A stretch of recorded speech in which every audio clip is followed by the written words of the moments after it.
Sejam bem-vindos, senhoras e senhores da terceira série do Paraná. É sempre uma honra e uma alegria compartilhar este tempo e espaço com vocês.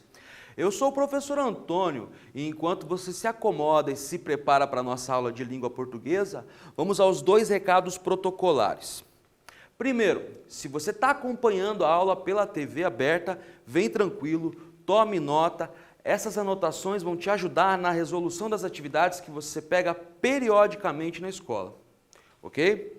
Agora, se você tem acesso à web, à rede mundial de computadores e tem em algum celular da sua casa baixado o Aula Paraná, fica logado com o @escola e não se esqueça de responder a atividade obrigatória diariamente para garantir a sua presença no sistema, ok?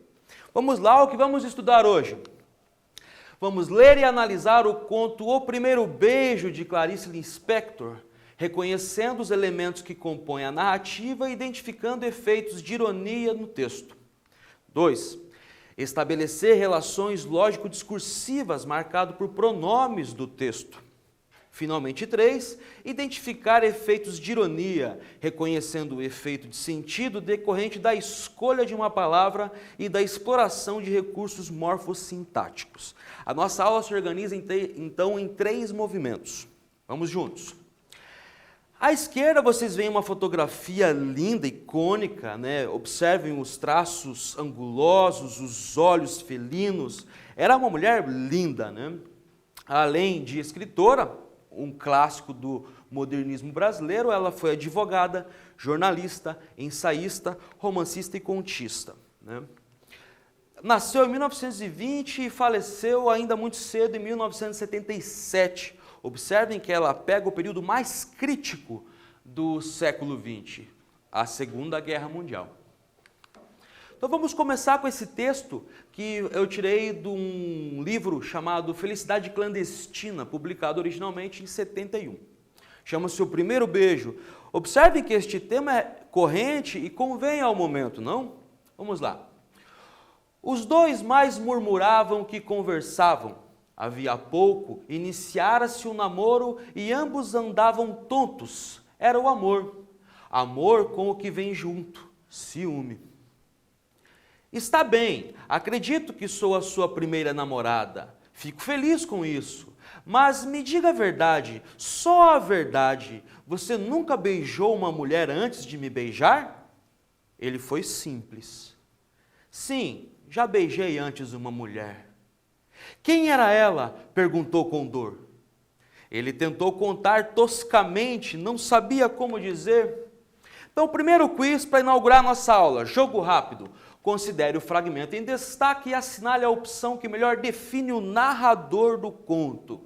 Vocês têm aqui o fragmento inaugural e a letra A, que diz narrador onisciente em terceira pessoa, e a letra B, narrador protagonista em primeira pessoa. Pensem aí, esse exercício a gente já fez várias vezes e repeti-lo ajuda a fixar essa maquinaria narrativa na memória. Respondam que eu já volto.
Minha gente, tranquilo nessa, né? Observem o fragmento, vamos ler juntos. Os 2 mais murmuravam que conversavam. Havia pouco, iniciara-se o namoro e ambos andavam tontos. Era o amor, amor com o que vem junto, ciúme. Observem que não há uma primeira pessoa narrando este conto, né? Então, a resposta correta é a letra A, narrador onisciente em terceira pessoa. Ele observa tudo de cima ou de trás e sabe de tudo, ok? Sigamos então com o nosso conto. O ônibus da excursão subia lentamente a serra. Ele, um dos garotos no meio da garotada em algazarra, deixava a brisa fresca bater-lhe no rosto e entrar-lhe pelos cabelos, com dedos longos, finos e sem peso como os de uma mãe. Ficar às vezes quieto, sem quase pensar e apenas sentir era tão bom. A concentração no sentir era difícil no meio da balbúrdia dos companheiros. E mesmo a sede começara. Brincar com a turma, falar bem alto, mais alto que o barulho do motor, rir, gritar, pensar, sentir, puxa vida, como deixava a garganta seca. E nem sombra de água, o jeito era juntar saliva, e foi o que fez. Depois de reunida na boca ardente, engolia-a lentamente, outra vez e mais outra. Era morna, porém, a saliva, e não tirava a sede. Uma sede enorme, maior do que ele próprio, lhe tomava agora o corpo todo. A brisa fina, antes tão boa, agora ao sol do meio-dia, tornara-se quente e árida, e ao penetrar pelo nariz, secava ainda mais a pouca saliva que pacientemente juntava. Atividade 1, minha gente, atividade discursiva. A partir da sua leitura do fragmento em destaque, responda com suas palavras. Qual que é o fragmento? Qual que é o recorte?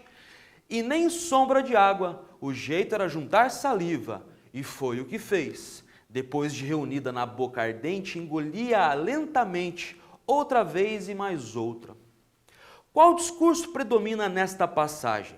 No terceiro período recortado acima, tem-se o emprego de um pronome oblíquo em posição enclítica, depois do verbo. Que pronome é esse e qual palavra ele substitui ou retoma? Pensem aí com carinho, releiam com atenção, que eu já volto comentando o gabarito com vocês.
Gente, quais são as hipóteses de leitura? Vamos lá, a questão é de estrutura, mas vamos ver mais detidamente agora.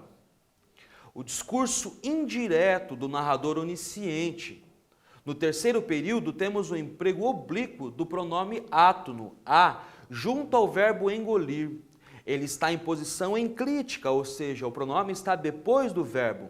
Ele retoma a palavra saliva da frase anterior. Este recurso é muito produtivo na modalidade escrita da língua e muito elegante também na modalidade oral da língua. Observem no slide, saliva em destaque. No segundo período, o jeito era juntar saliva, e lá no terceiro período ela é retomada com o uso do pronome oblíquo, seguindo o verbo engolir, flexionado. Engolia o quê? A saliva. Isso é que a gente chama de cadeias referenciais em um texto. A gente faz isso o tempo todo inconscientemente, ok? Vamos seguir então. E se fechasse as narinas e respirasse um pouco menos daquele vento de deserto? Tentou por instantes, mas logo sufocava. O jeito era mesmo esperar. Talvez minutos apenas, enquanto sua sede era de anos. Não sabia como e porquê, mas agora se sentia mais perto da água, pressentia-a mais próxima, e seus olhos saltavam para fora da janela procurando a estrada, penetrando entre os arbustos, espreitando, farejando. Segundo quiz, jogo rápido, minha gente. Considere o fragmento e assinale a opção que descreve o efeito de sentido do emprego da palavra em destaque. Qual que é a palavra em destaque? Farejando. O que ela significa aqui? Letra A. O narrador opera a zoomorfização do personagem que se comporta como um animal. Letra B. O narrador opera a romantização do personagem que se assemelha a um herói idealizado. Essa não é difícil, é objetiva. Respondam aí, releiam o texto, que eu já volto comentando o gabarito com vocês.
Esta questão objetiva é fácil, né, minha gente? Vamos juntos.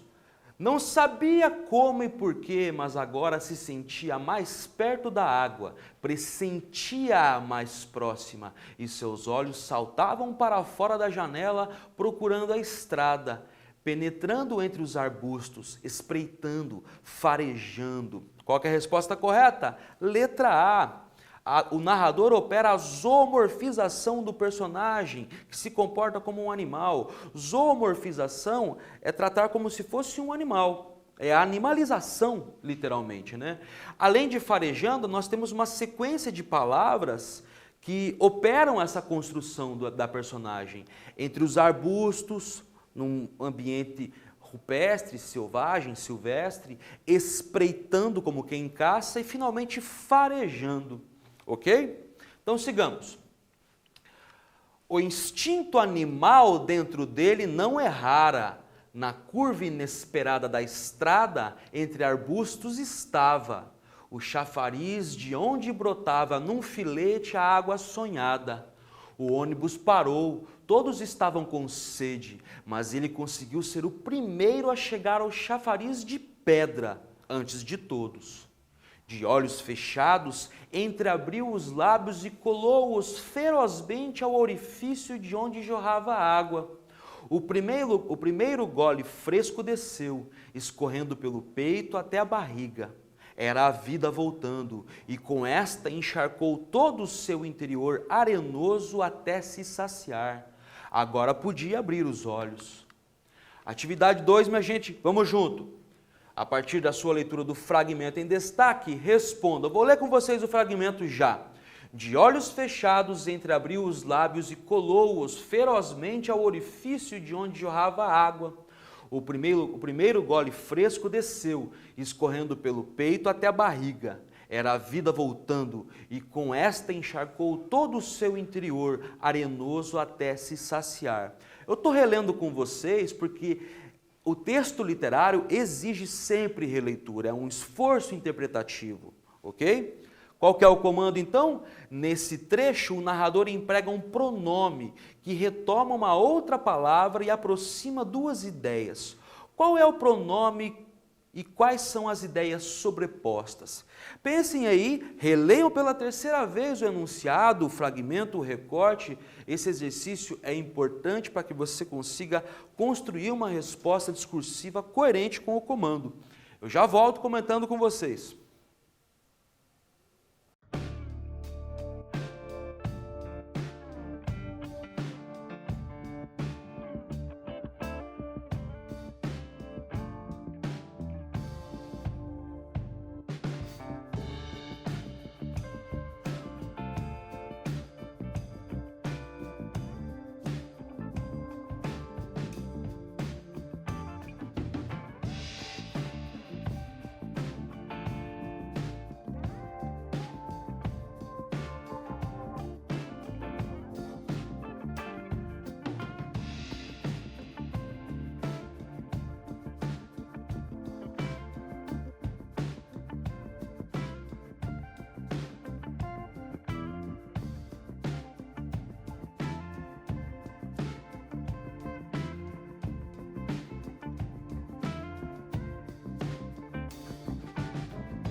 Vamos sempre junto, minha gente. Estamos aqui para isso.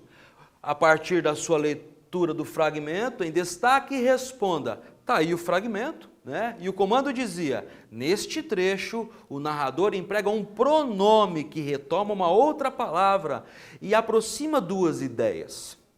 Qual é o pronome? Quais são as ideias sobrepostas, aqui aproximadas, justapostas, né? Vamos lá, está aqui em destaque no recorte. Observem, vida em vermelho e esta também em vermelho. Elas estão relacionadas semanticamente. Observem, o primeiro gole fresco desceu, escorrendo pelo peito até a barriga. Era a vida voltando e com esta encharcou todo o seu interior arenoso até se saciar. O pronome que retoma a palavra anterior é esta, que se relaciona à vida. Observe que o primeiro período termina com a palavra água, que em seguida escorre pelo peito do personagem. No final, água e vida estão ligadas pelo sentido. A vida é aquilo que encharca e sacia o personagem. Eu vou reler com vocês toda essa passagem. Atentem à construção dessa ideia, à aproximação semântica de vida e esta, o pronome que a retoma. De olhos fechados, entreabriu os lábios e colou-os ferozmente ao orifício de onde jorrava a água. O primeiro gole fresco desceu, escorrendo pelo peito até a barriga. Era a vida voltando, e com esta encharcou todo o seu interior arenoso até se saciar. Ficou claro? Então sigamos.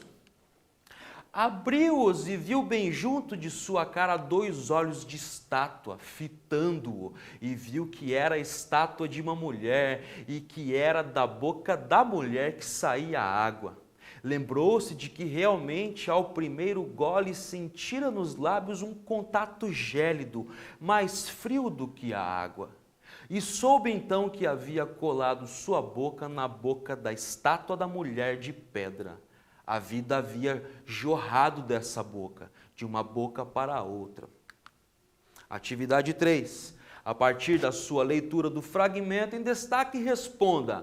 Abriu-os e viu bem junto de sua cara 2 olhos de estátua fitando-o, e viu que era a estátua de uma mulher, e que era da boca da mulher que saía a água. A vida havia jorrado dessa boca, de uma boca para a outra. Qual é o comando? Que figura de linguagem podemos reconhecer no primeiro período do fragmento? Qual o efeito de sentido esse recurso discursivo produz? Observem aí, releiam atentamente esta construção quase lírica, poética, né? E respondam a esses 2 comandos que eu já volto comentando com vocês.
Gente, essa é uma questão mais delicada, né? Quais são as hipóteses de leitura que podemos levantar juntos? Vamos lá. Eu vou reler com vocês o fragmento e eu quero que vocês observem a repetição de uma estrutura, de uma palavra mesma, né? E, 3 vezes numa sequência em um mesmo período. Observem, abriu-os e viu bem junto de sua cara 2 olhos de estátua, fitando-o, e viu que era a estátua de uma mulher e que era da boca da mulher que saía água. Há um polissíndeto. O que é o polissíndeto?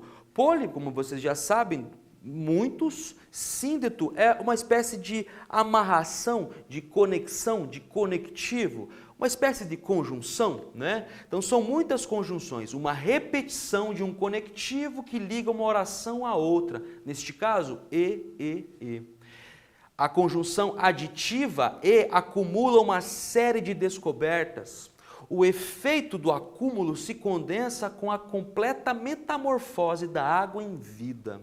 Esse movimento metafórico é produzido simbolicamente. Observem que todo este fragmento se encerra. A vida havia jorrado dessa boca, de uma boca para outra. Intuitivamente, confuso com sua inocência, sentia intrigado. Mas não é de uma mulher que sai o líquido vivificador, o líquido germinador da vida? Olhou a estátua nua. Ele a havia beijado.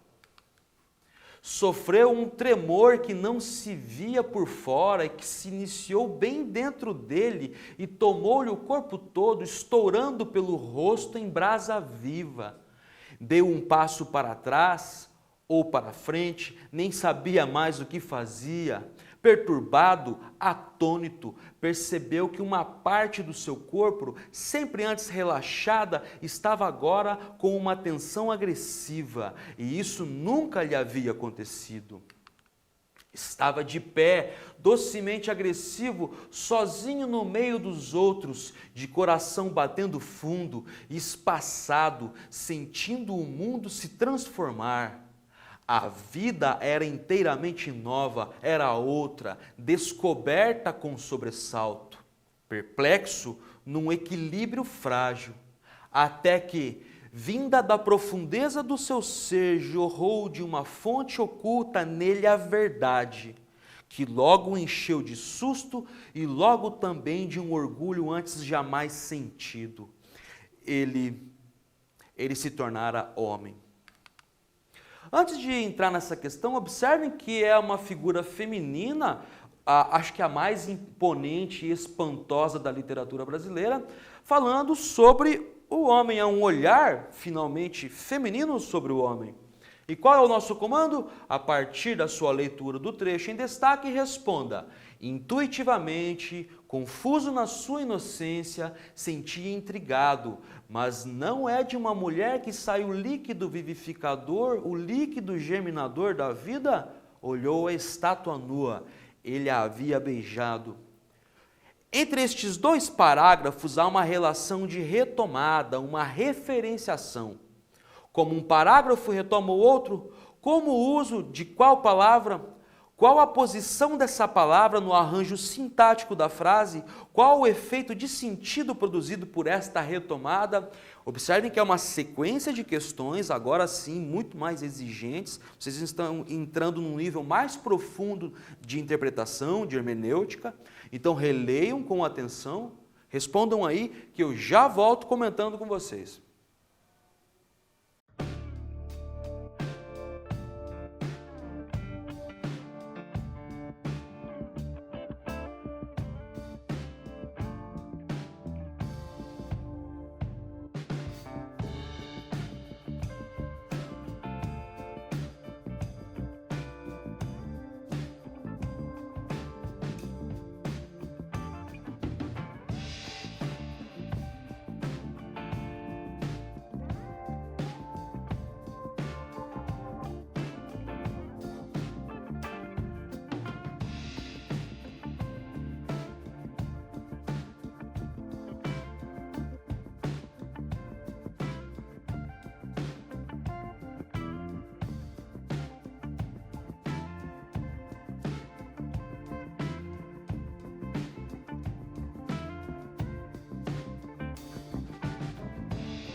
Gente, eu vou reler com vocês essa sequência de interrogativas. Deve ter embolado um pouco o meio de campo aí, né? Mas vamos juntos desembolar. Entre estes dois parágrafos há uma relação de retomada, uma referenciação. Como um parágrafo retoma o outro? Com o uso de qual palavra? Qual a posição dessa palavra no arranjo sintático da frase? Qual o efeito de sentido produzido pela retomada? Observem, vocês além de terem várias questões, estão passeando em vários níveis de análise, do semântico ao sintático, ok? Então, quais são as possibilidades de leitura, as hipóteses de leitura? Vamos juntos. Observem aqui no nosso recorte em vermelho as palavras em destaque. A estátua no primeiro parágrafo e o pronome a no segundo parágrafo. Há uma relação novamente de sentido entre ambos. Observem, novamente, a palavra que opera uma retomada no último período é o pronome a, que se refere à estátua nua do parágrafo anterior. Note-se ainda que ele antecede o verbo haver, ou seja, está em posição proclítica, diferente daquela questão anterior, que estava em posição enclítica. O efeito é a produção de uma ironia, uma vez que o menino se orgulha de ter beijado uma estátua. Não é isso que aconteceu? Então, pessoal, a Clarice Lispector é uma autora cuja obra é maravilhosa, eu sugiro sempre que leiam, são narrativas curtas, se encontra facilmente pela web ou mesmo nas bibliotecas, né? E eu trouxe aqui um panorama, eu não gosto muito desse olhar, mas ele é didático, é um panorama de suas obras e características. Então, Perto do Coração Selvagem foi seu primeiro trabalho literário e foi um sucesso editorial e de crítica, publicado em 1942. Laços de Família, que até virou novela, né, é um conjunto de contos da década de 60. A Paixão segundo GH, obra-prima, de 64. Uma Aprendizagem, ou O Livro dos Prazeres, de 69. E sua obra capital, que é A Hora da Estrela, de 77, que até virou um filme no cinema brasileiro. As principais características, eu espero que vocês consigam reconhecer, lendo e relendo o conto, dessa autora são essas: a introspecção psicológica através do fluxo de consciência. Não há propriamente um enredo, a aventura é do pensamento dos personagens. O espaço, diferente do período anterior do modernismo, da geração de 30, que era extremamente regionalista, aqui na Clarice é muito mais urbano. Eu costumo chamá-la de escritora do espanto e da epifania, porque há sempre um momento crítico que desenvolve uma aventura do pensar e uma profunda reflexão sobre a condição humana. Então, o espanto e a epifania, essa revelação é muito característica da autora. Como toda obra literária, ela produz o estranhamento e, em especial, A Hora da Estrela, efetiva uma denúncia social. É a história de uma menina que vem do Nordeste para São Paulo e é massacrada por esta pauliceia desvairada. Resumindo, o que vimos hoje? Lemos e analisamos o conto O Primeiro Beijo, eu espero que vocês tenham gostado, todo mundo já passou por isso. 2. Compreendemos o funcionamento de retomadas do texto, as cadeias de referenciação. E, finalmente, reconhecemos os efeitos de sentido de pronomes no texto, ok? Gente, o que eu tinha para dizer para vocês era basicamente isso. Eu espero que vocês tenham interiorizado o texto e algum conhecimento. Deixo sempre um abraço carinhoso em todos vocês. A gente se vê nas próximas aulas.